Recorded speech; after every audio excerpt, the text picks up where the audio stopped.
Welcome to Oregon Voters Digest, the program that brings forward the social and political issues that are important to people living here in the Pacific Northwest. And now, your host, Bruce Broussard. Welcome again to this segment of the Oregon Voters Digest. I'm Bruce Broussard, your host. By George, this has been some very interesting weather we've been having of late, and naturally, it's been beautiful. But now we get ready to really get into politics, the politics of how we live and where we're going to be going from this point. And a lot of times it's all historical, and a lot of times we're always trying to reference where we've been and now where we're going. Okay, and that's what I'm going to do in this particular show, this particular hour.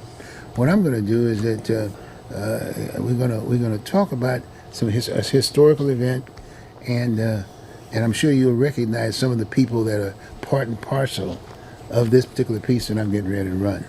Back in the 80s, I was in the development business, and I had built this senior citizen complex, my wife and I, in northeast Portland. It's called the Walnut Park. It's sitting right now behind the police department on Killingsworth and MLK.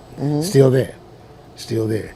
But it was historical from the standpoint that that to me was just a beginning. The PDC, Portland Development Commission, and the like, they were all involved. Everybody was involved from the standpoint of pushing more home ownership as opposed to renting. And this time period was 80? In the 80s, yeah, right. 80 through 89? 80, 81, 82, up in that area. And so consequently, there was a dedication to the building. I see. Of building the building. And so this dedication, like I said, you're going to recognize some very interesting folks. I'm not going to tell you who they are until you see them. You're going to like that. And then after that, after we've done this, I've got with me my guest, another historical person. I'm talking about Liz Taylor. She ran for District Number 2 this past round, aspect of it. Historical in effect because she was born and raised here. And she was very familiar with the issues here. And that has been here on the Oregon Voters Digest. That has been a major concern. Because in all due respect, is that how can you run for office and you have no resume? Right. You know what I mean? And she was basically pushing the idea of again another cycle again. You know, so nothing's changed, so to speak. And the fact of the matter is, it's involving a lot of folks. We're still using the word gentrification and things of that nature, which is happening now. No one's talking about it, but history just sort of repeats itself. Right. And so now we're moving forward, and I thought it would be a good idea that Liz would check this out, and then we can have a discussion around that, and then hopefully she'll then bring it up to date. Okay. Liz would sort of bring it up to date and talk about where we are today. All right. Because we were just shortly talking about the whole issue of how sound the church was within this particular community, right. The black community. Right. And now all of a sudden today it's changed. But anyway, we're going to get in those discussions. But the first thing we're going to do, we're going to give you the opportunity to see this historical event that happened at a groundbreaking ceremony back in 1980. Okay, there in Northeast Portland, right behind the police building. Okay. Okay, let's go on and shoot that. You join with me in saying this is truly a historical occasion, and the history that is connected with this is more than just the fact that a building is going to be put here. It's a kind of new beginning for some of us, and I think a great deal of credit and a great deal of honor goes to Bruce and the way he has strived, the way he has brought himself to the place of having this creation. I want to say congratulations, Bruce, and then I want to offer prayer, which I hope is a memorial to this occasion, and then I'll introduce Mr. Mumford, Reverend Mr. Mumford, and Reverend Mr. Mumford will bring his group to sing. Shall we bow our heads? Almighty God, our Heavenly Father, who looks upon the whole family of man as thy children, irrespective of race, color, or creed, and who dost desire to have each one housed and clothed with beauty and the strength of thy Son, Jesus Christ. Let thy blessings rest upon Bruce Broussard and his associates as we begin the task of completing this building, the Walnut Park Apartments, to the service of humanity in the name of the Master. May we glorify thee by making human life more glorious in this building. May senior citizens live and meet here in happy fellowship. May thy spirit fill the hearts of those who inhabit this house. May their lives find development here in body, mind, and soul. May streams of generous helpfulness flow from this fountain of blessings to cheer the entire community, the city, the state, and the world. All these blessings we ask in the name of God, who created this world and human life. Amen. I'm going to ask Reverend Mr. Mumford to give us some of the music that his choir is so noted for. Thank you, Reverend Mr. John Jackson. We're very happy to be a part of this program. I would like to apologize for some of the members of the group. Unfortunately, they're not here, and we don't worry about that, but we're going with what we have. We like to do this song and as a special dedication to all of the beautiful young senior citizens. And today we can say that the storm is passing over. Hallelujah. This will be directed by Rance McDougall, the assistant director of this group. So we're singing out. We don't have any microphones. Can you hear me out there? Say yeah. Can you hear me? Yeah. Huh?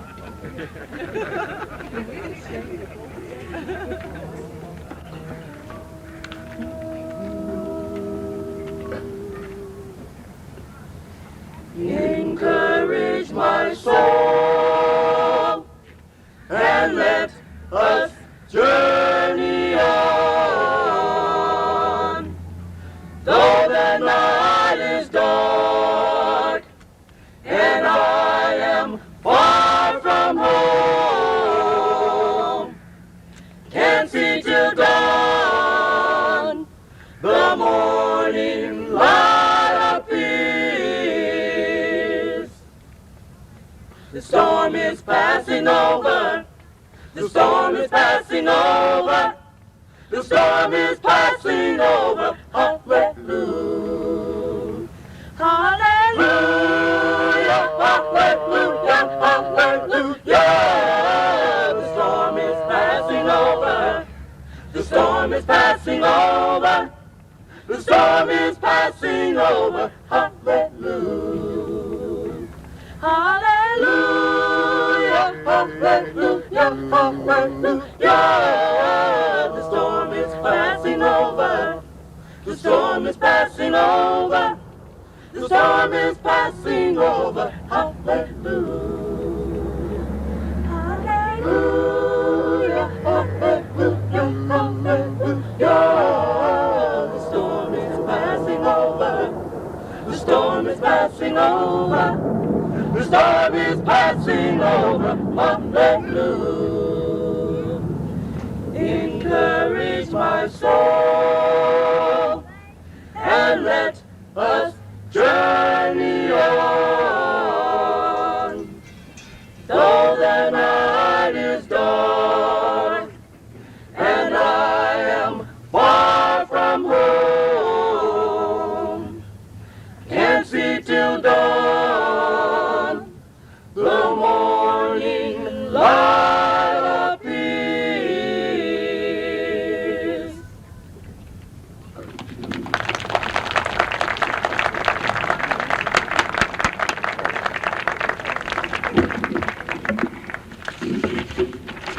Thank you and good afternoon. Over the past 2 years, Broussard and Associates have diligently worked to develop the Walnut Park apartment complex. Today, we are witnessing the kind of success that can occur through cooperation between the private and the public sector. The 38-unit single-bedroom complex is specifically designed for senior citizens. Not only is it designed to the highest of fire code requirements and soundproofing for acoustical privacy, It is designed to be energy efficient. All units, whether on the east or the west, are designed to receive soft sun in the winter, and overhangs will shade windows from the hot midday summer. Our crime prevention unit has an extensive volunteer program to train citizens in crime prevention so they can make their homes and neighborhoods safer places in which to live. Safety and security measures were also of extreme importance in the design of this complex. The ground floor units will have windows designed to prevent entrance through operating sections. The lobby will be visible from both the street and parking area. Personnel in the complex office will have full view of the parking area entrance, the community room, mailbox area, elevator lobby, and patio. Clearly, crime prevention design consideration, coupled with extensive citizen training, will foster a sense of pride and safety within the neighborhood. This housing complex is also a complementary to the city housing policy, which calls for the city to support public and private action which increase housing choices for all Portlanders. Improvements recently made to the Fred Meyer Shopping Center, street improvements now underway on Union Avenue, jobs through the Tektronic facilities and others are all indicative of the renewed economic development interests now occurring in this very viable community. We must continue to create and foster this favorable environment which attract housing, employment centers, and commercial revitalization. Broussard and Associates are to be commended for a job well done, and I encourage future private sector investment which are necessary for upgrading and maintaining the livability of this community.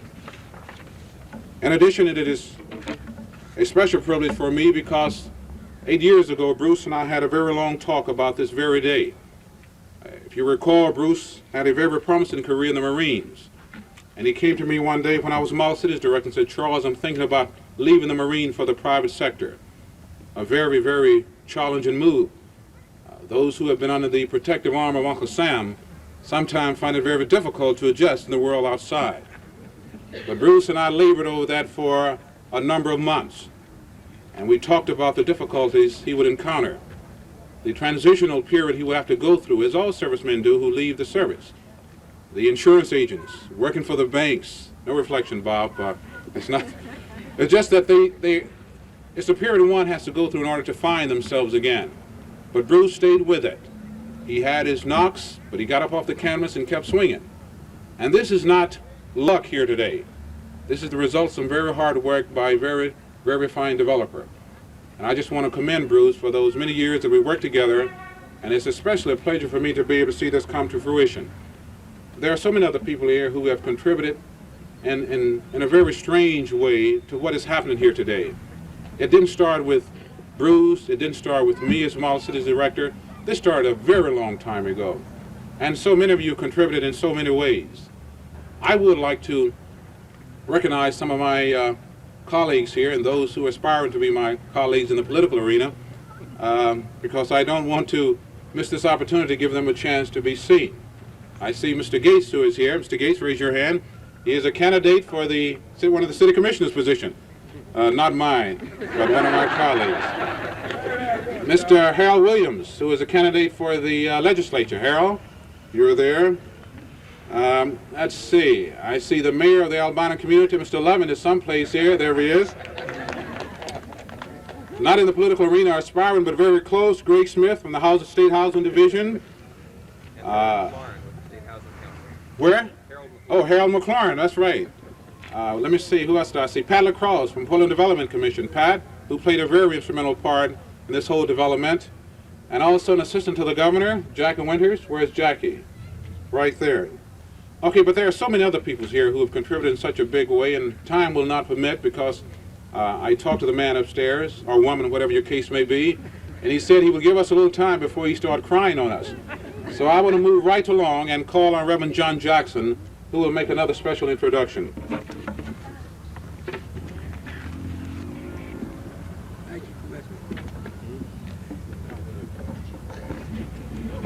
When we think of senior citizens in this area, two names stand out very prominently. I think of, almost in the same breath, I think of Edgar Jackson and I think of Marie Smith. And I think of Edgar Jackson, who has since gone, and his activities when Edgar was 80 years old. He got himself a new career working with senior citizens. And Edgar went back to Washington, and I understand he stomped around Washington until he got some things for the community here. And it was remarkable to see a man that had gotten that old and yet had the vigor and the vitality and the vision to be able to do some of the things that he did. And along with him, with Marie Smith, it's difficult to understand how people can go for years and years and years and still have a mind to do the things and still have a spirit to do the things. And I think that it's so credible to introduce Marie Smith that if any of you here can live as long and be as active at the age she is, if you can do that, I think you're more than a credit to the community. Well, come on up here, Marie.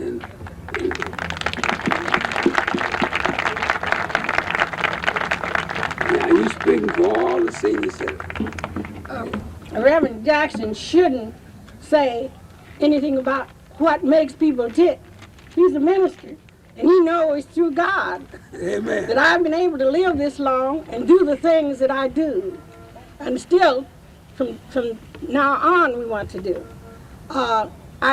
I remember 2 years ago when Mr. Broussard was running for an office, we had him at our potluck. And he told us that he was going to do something like this.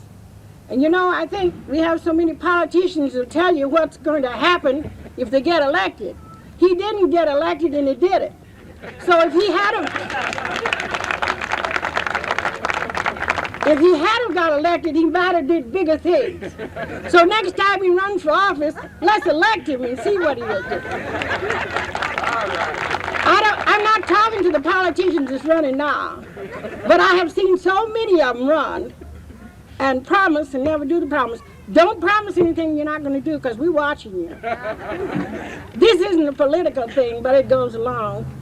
And I would like to tell you how proud I am to represent all the seniors that's here, that's coming on, and don't think that we're not working for you when you get to be seniors. And you should be working with us because if you live long enough, you're going to be a senior.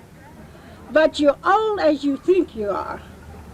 And let's start working now together to have one great center, beautiful new center, over here for the seniors. As we were going through on Mr. Gates's Hole in the Donut program, where we went outside of the city to see the centers, we saw Oswego, Beaverton, Hillsborough, beautiful centers.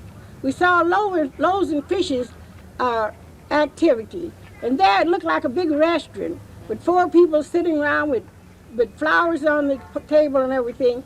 This is what we're going to do if we get a chance. We're going to have a senior citizens Loaves and Fishes and set them up like they're at a restaurant, because some of them hadn't had a chance to go in the restaurant. Not their fault, but we just couldn't go in the restaurants. So we're going to bring the restaurants to the seniors and the best we have if we get a chance. And we want you to be behind us and to do that. I could talk all day, but I won't. So I am glad to receive this building for the seniors, and I know they're going to enjoy it. And a building with everything intact, that's something that's impossible to think about.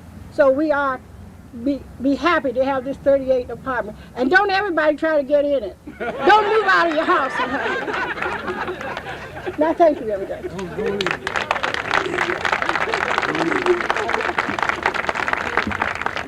Before we go into the ribbon cutting, I just noticed that Senator McCoy just came up.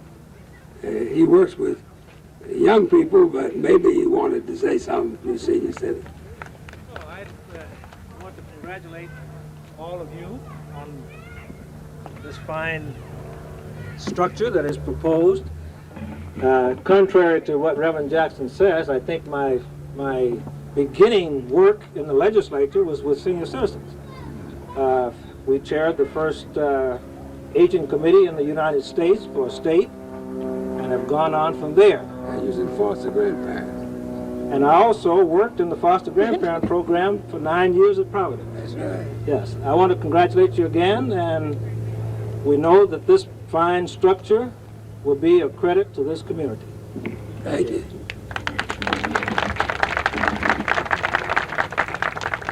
Can Charles stop politicking a little while and come over here? Miss Smith? Yes. This calls for the ribbon cut.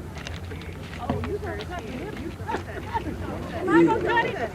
Oh, I didn't know I was to cut it. Come on over here. How you want to do You gonna let me do it, Sean? it? Sure, let you do Okay. it. I'll just. Yeah, we're just gonna stand here down and watch you hold do it it. for you. This is the first time I've ever cut a ribbon. You're cutting the toughest part of all. Yeah, Cut you it cut down the here. thin Now part. I want to cut this. You got it. You can keep it. Congratulations. Keep the ribbon. Keep the ribbon in the center. Oh, Here you go. Thank you. Now we go back to the choir. You go back. We're going to have some closing music by Reverend Mr. Mumford. Where'd he go? There he is. There he is. You keep disappearing there.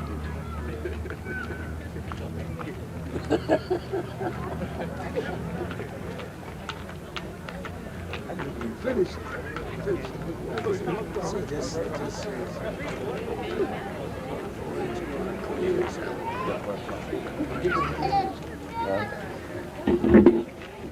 This time, ladies and gentlemen, we would like to do a request number, and we do not have our music with us, but a lot of times you don't need the music.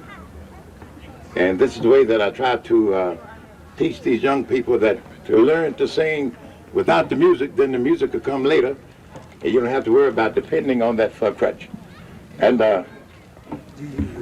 don't stop me now, I'm hot.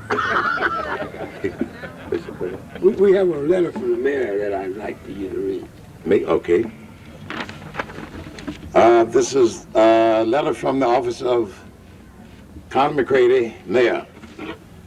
Mr. Bruce Broussard, Walnut Park Senior Citizens Apartment Complex, Northeast 6th Avenue and Emerson Street, Portland, Oregon. Dear Bruce, congratulations on the official groundbreaking of the first privately funded senior citizens apartment complex in the city.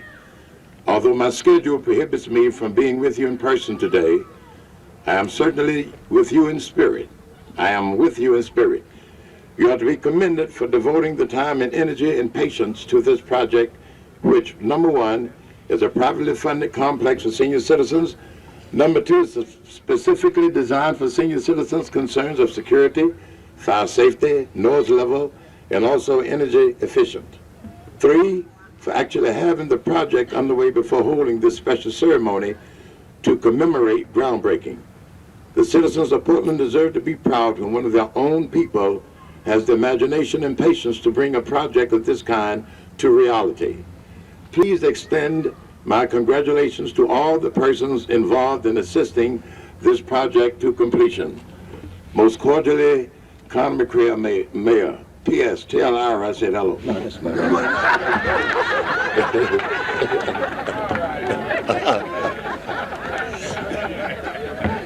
Mine eyes have seen the glory of the coming of the Lord. He is tramping out the vintage where the grapes of wrath are stored. He has loosed his faithful lightning with his terrible swift sword, His truth His truth is marching, is marching on.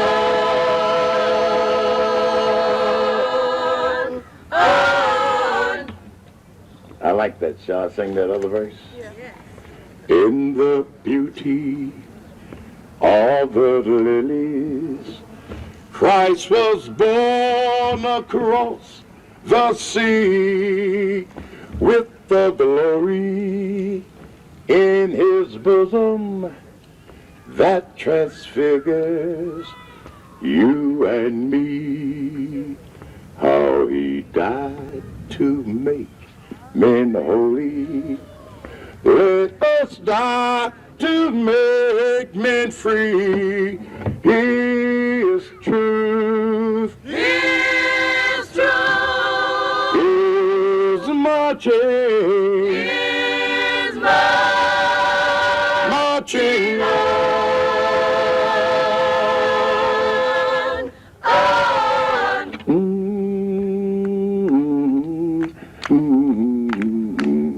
Glory, Glow, glory, glow, glory, glow, hallelujah.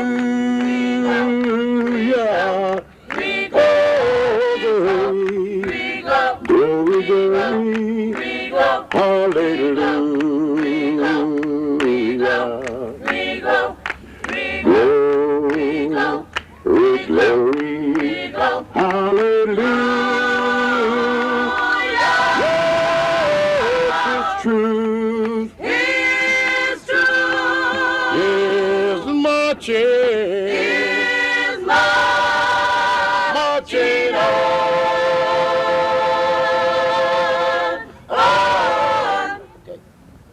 Thank you.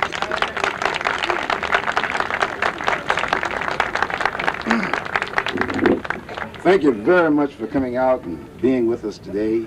Today is Senior Citizens Day, Mrs. Smith, and the community. My day and Greg's day being when the thing is completed. But anyway, thanks very much. I've got a few people I'd like to introduce. Had it not been for these people, and I'm sure you're familiar with board of directors, had it not been for them, this couldn't have happened. And in fact, they were so interested in their project, they flew all the way down from Texas. I'd like to introduce my mother, Mrs. Broussard.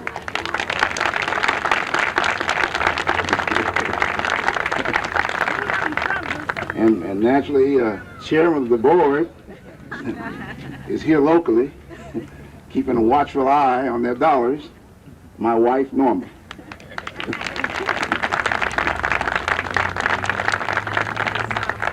My mother-in-law is also here today, Mrs. Linton. My sister-in-law from Texas. And a first cousin of mine from Texas. And then the next developer, thinking in terms of about 15 years from today, but naturally he'll take over the president of the board about the next 5 years, my son Eric. Stand up, son. But again, thank you very, very much. You will be hearing about phase 2 once it's completed. We've got a lot of things we're looking at. We're thinking about some innovative and creative things. And hopefully I'll be working very closely with Freddie, who has the contract for the senior citizens. And we're going to be, as far as applications and whatever, we're going to be working on the criteria along that line. She's got a very diligent person working for her, Mrs. Barbara Bivens. And I'll tell you, Barbara really has a watchful eye. And with Mrs. Smith here, I know I'm going to have to build this thing to code. Gary Michaels, the architect on the project. Jim Carden, he didn't want to get introduced, but Jim's an ex-Marine, and we're ex-Marines, but you know, once a Marine, always a Marine. There's Jim over there. And where's Bruce? No, Camhoot. There's Bruce over there. He always provides me with a cigar. Anyway, that's Bruce Camhoot. Bruce is my major sub on the job. And I'll be very honest with you, he's very picky, a very fine builder, and he keeps me in line too. Again, thank you very much for coming out today. Thank you.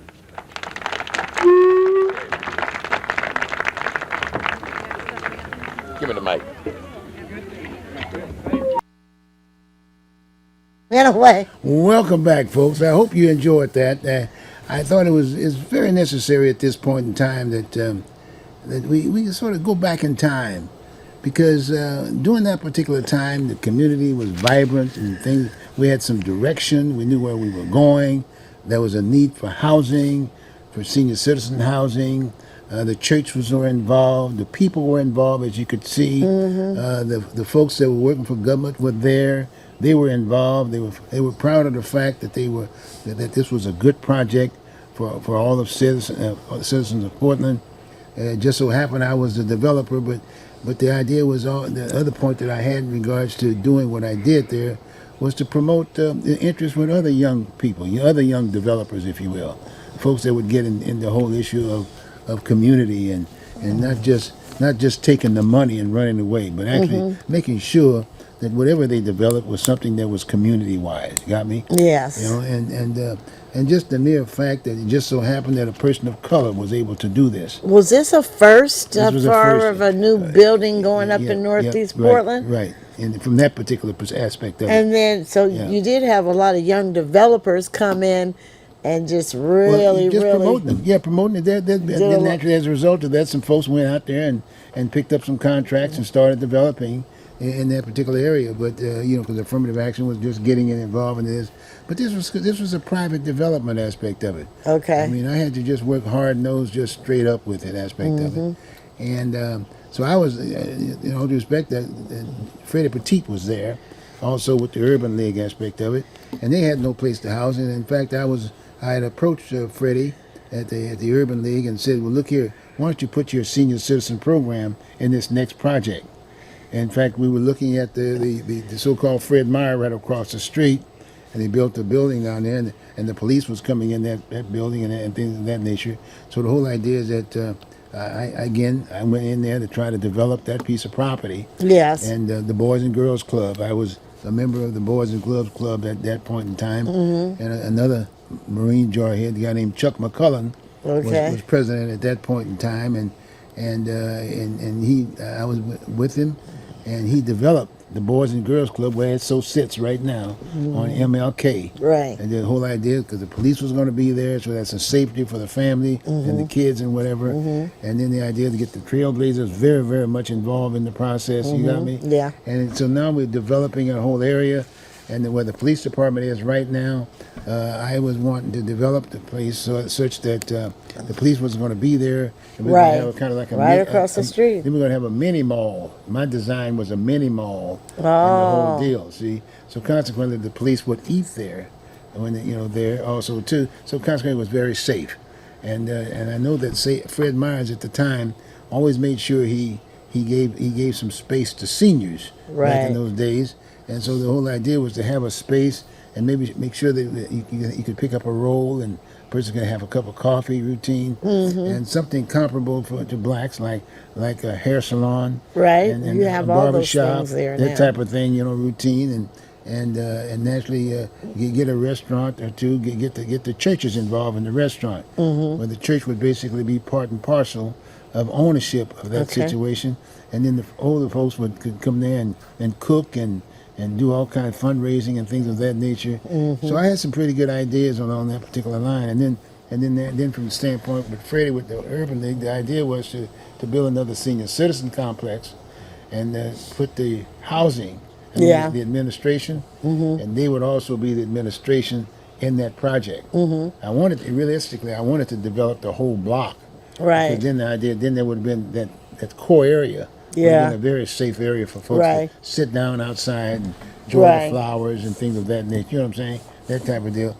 And actually joint venture with the Urban League. Right. It's not me, but basically get the Urban League involved in the process. You got me? And so they could build other buildings, and then that would basically handle their finances, if you will, for that organization. And You know, I was thinking about a lot of things during that particular time. So here you are now, 30. What is it? 30 years later, 40 years later, Oh yeah, oh yeah. and that Walnut Park Yep, Senior yep, Center yep, is yep, still yep. standing, Yep, still standing. and it's still in good shape. Yep, still in good shape. In fact, I know quite a few past residents who have lived in that area. in that. That's They've in the lived building? in the Walnut Park Okay. Senior Center, Uh-huh. a senior building, and have gone and have died, gone on to glory.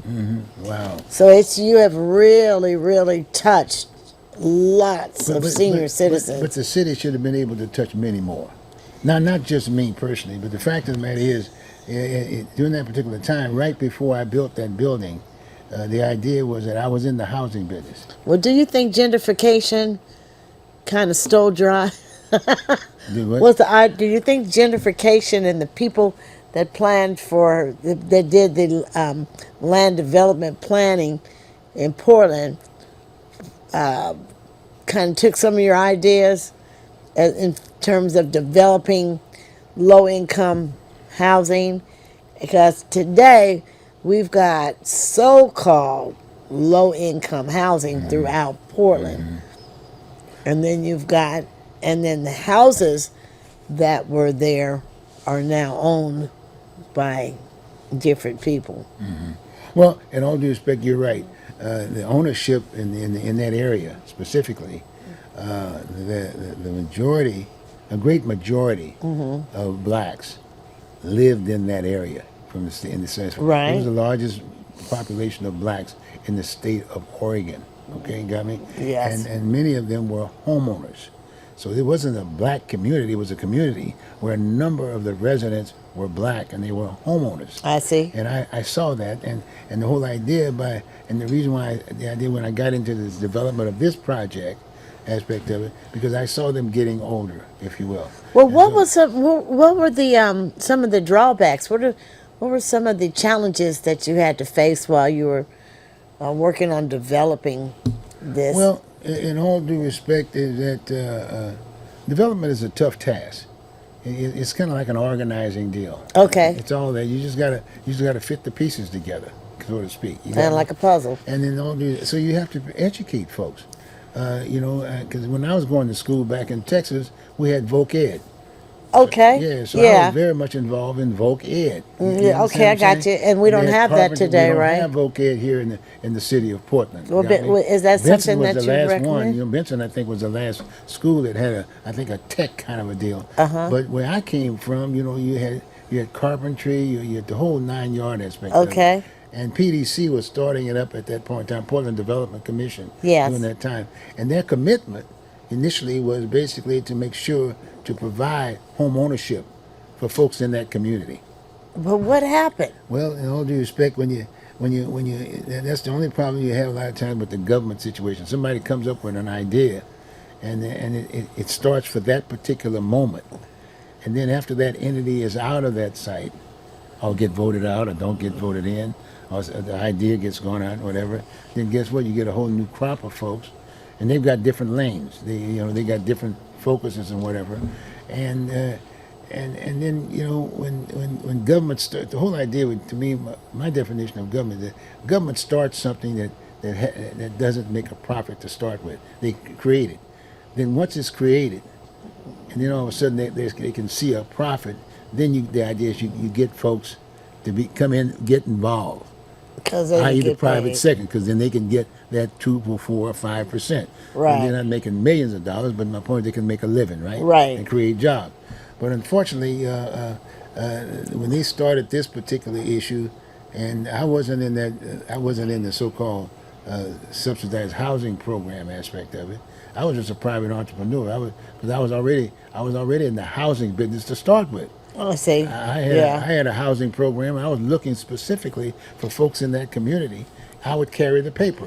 Now, I would at buy that the house. time, did you live in the community? Oh yeah. I was in living the off of Mallory. district Oh, where yes. the Oh, yes. senior Yes, citizen home at the was time, built? Yes, in fact, I used to own a house on Mallory, right there. Which is where I live, right Yeah, there in Mallory, in there, Alberta. right, just down the houses from your house. Okay, Your yeah, dad. so you Yeah, knew your mom and dad. I knew dad, him yeah. then. Yes, I knew them. So my point is, we can go on and on about this piece, but the whole Right. idea is that the commitment, like Connie McCready, she Yes. was very, very much committed. So consequently, there was a support mechanism Yes. aspect of it, and it wasn't an affirmative action from her standpoint. It was just that, hey, I was the kind of a guy that was just out there doing it. Because, like I said, I was in the housing business.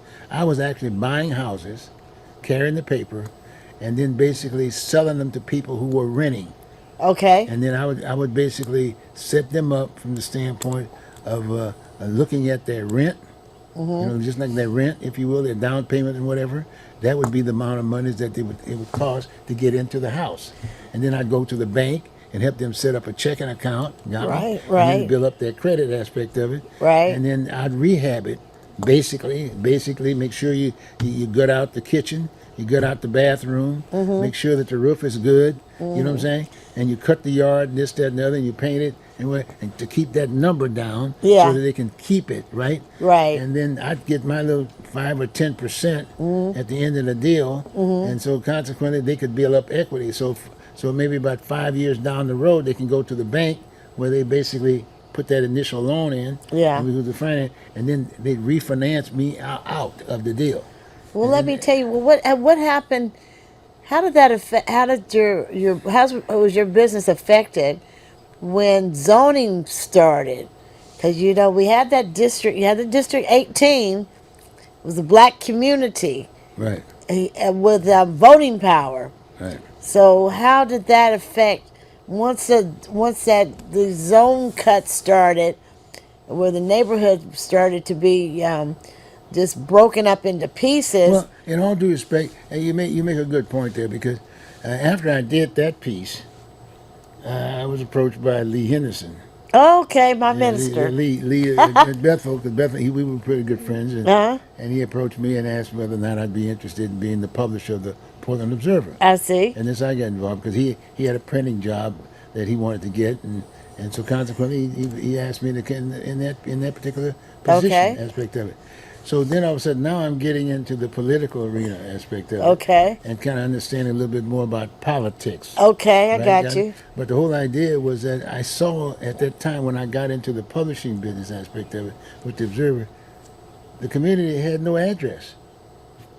In Oregon, these were the black folks, and they give you a northeast Portland, but northeast could stretch beyond the airport. Exactly. You know what I'm saying? So the key was you need an address. It needs to be a legislative district or a senatorial district. There you go. That kind of a thing, and also it was an entree, if you will, to get at the table, if you will, so you can voice your opinion, so you can pass rules and regs that basically prevents the whole issue of gentrification and things of that nature. But obviously, somebody disagreed Yeah, with you. oh, very much so. I think, like I said, I did admit that I can say this today, that it was a movement that the old man upstairs basically identified with me, and he said, "Hey, Okay. Bruce, this is what I want you to do. This is not All about right. it's not about making millions. No, I've got a job for you." Okay. And I followed his guideline, and subsequently, as you note through the history, I ran for office on a number of occasions, if you will. But my whole intent was to get the resume, because I had a resume. Okay. And that was an interesting thing that I can say to you today, and I'll say to the public, that that's one of the problems we have with leadership. Is see. that the way our system is set up, i.e. to run for office, there's no asking for resumes. All you have to do is just sign up. Just sign up. Just sign up after, and if you're willing to listen to somebody else, they'll give you some monies, if you will, to run. And then from that point on, if you do win, then it's an OJT, on-the-job training. Then you're trying to build a resume while you're on the job training. Right. Hard to do. But see, you were a Marine, though. Oh, yeah, well, One yeah, Marine, yeah, once yeah, Marine, yeah, always yeah, a yeah, Marine. yeah, So you had a lot of Marine brothers, black, white. Well, I had a lot of training because the Corps, Okay. it was a structured event. There was no such thing as an unemployed person in the Marine Corps. So do Everybody you- had a job. So I'm noticing here this newspaper here about the history of the KKK.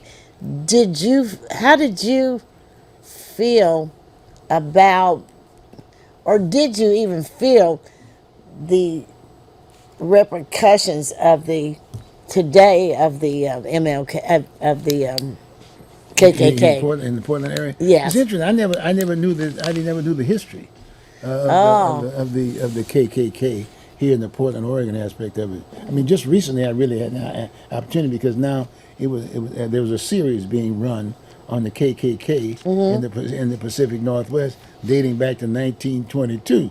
You got me? I wasn't here in 22 by no means, but you know.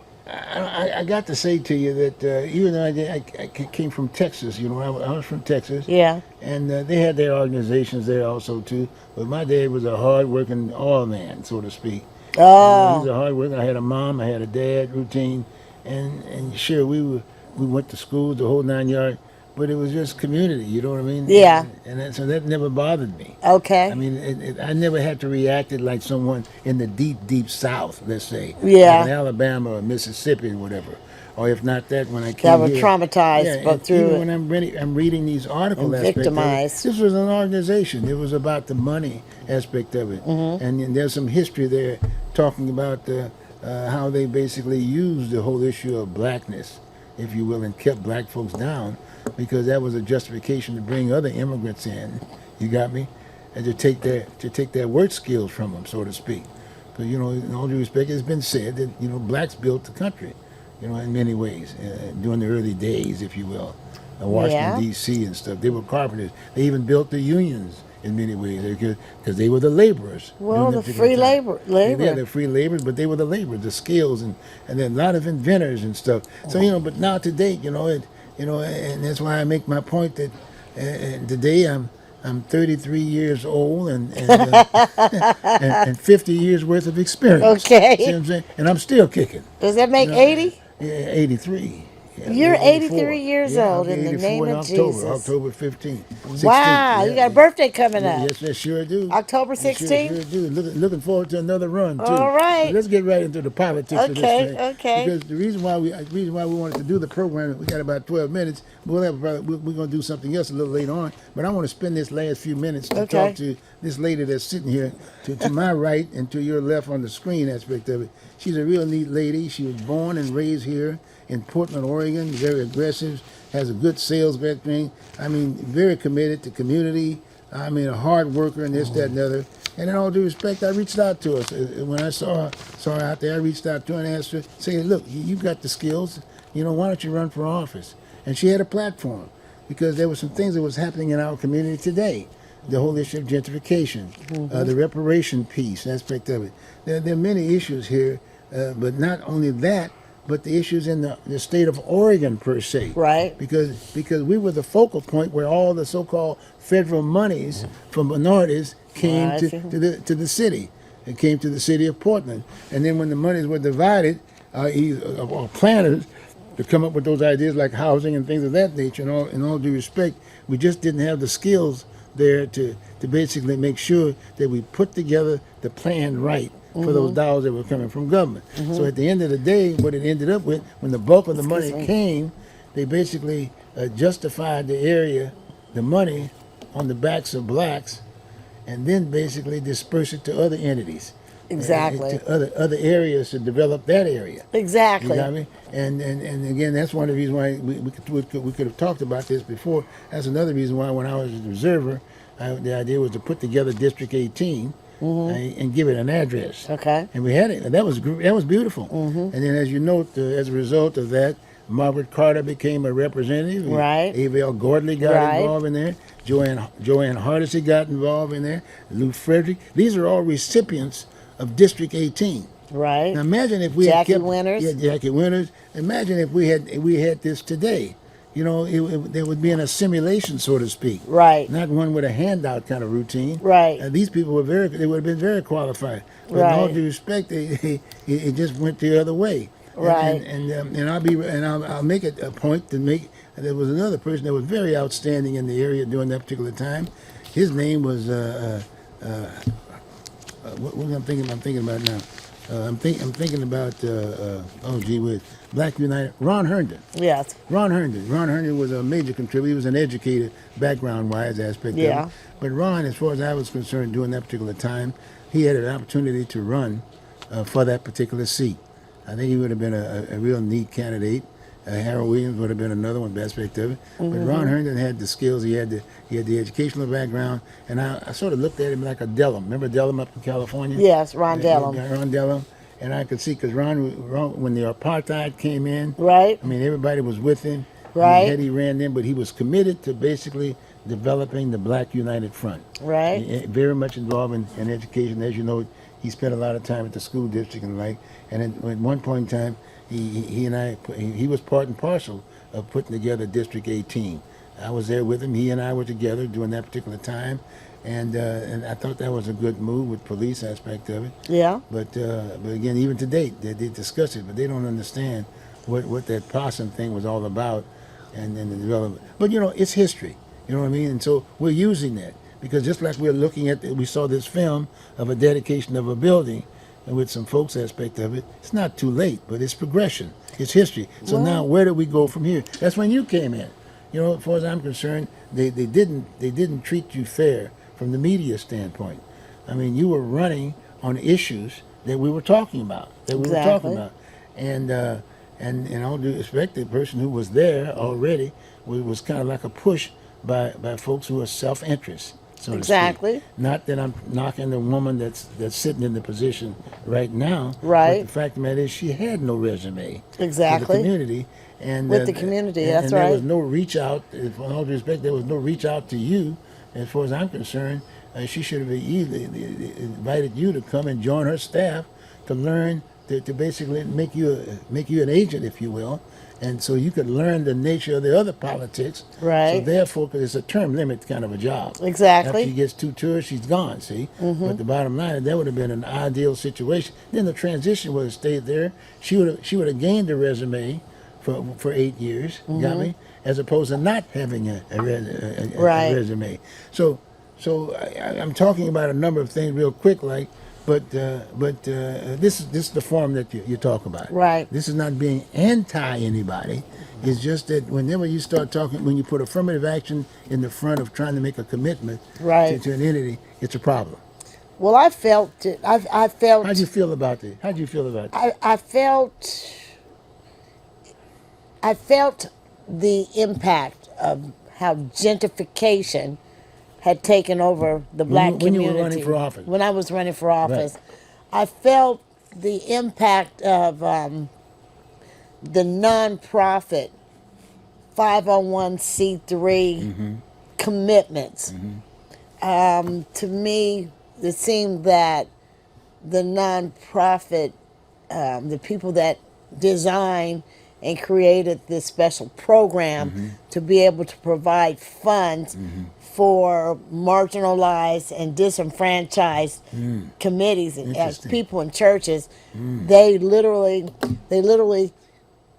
closed the mouths of those participants because, and I couldn't understand it when people said 501c3. But then again, you know, I do a lot of research in Oregon. And when I looked up, because I couldn't understand why I wasn't getting any support, and the one thing that I learned was, you know, nonprofit 501c3 forbids any participant, be it on paper, speaking, to be involved in politics and political issues. They are forbidden to support politics and anything about it. And so what does that tell you?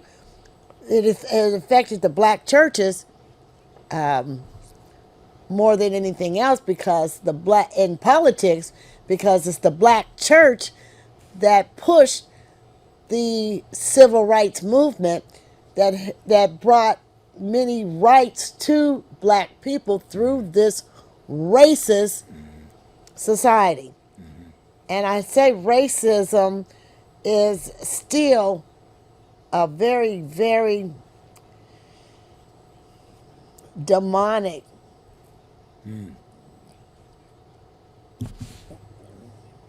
it's just demonic. Well, tell me this, is there hope?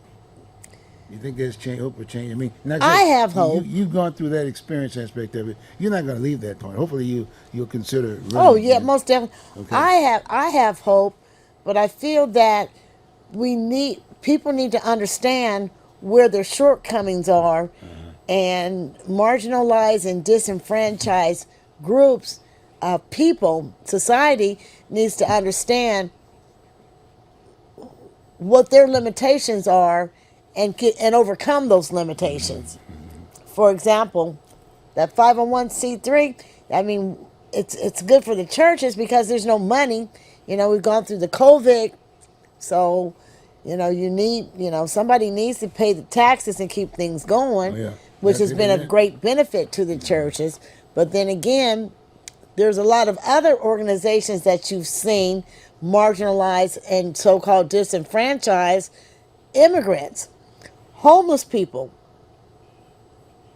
They're receiving funds hand over fist, and they can go directly to the legislature.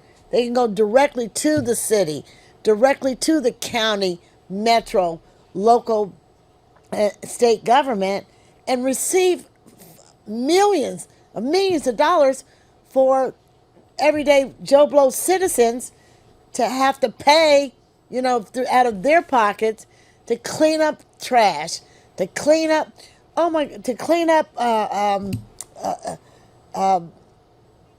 I guess we just turn a blind eye to the crimes that are being committed as a result.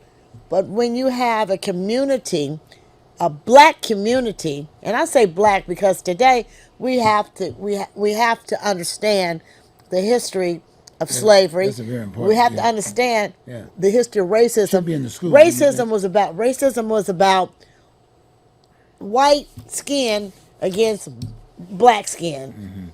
Racism is about Africans that were stolen from the Ivory Coast, over 700 million from the Ivory Coast, brought to America to build this country. Free labor. That's why I say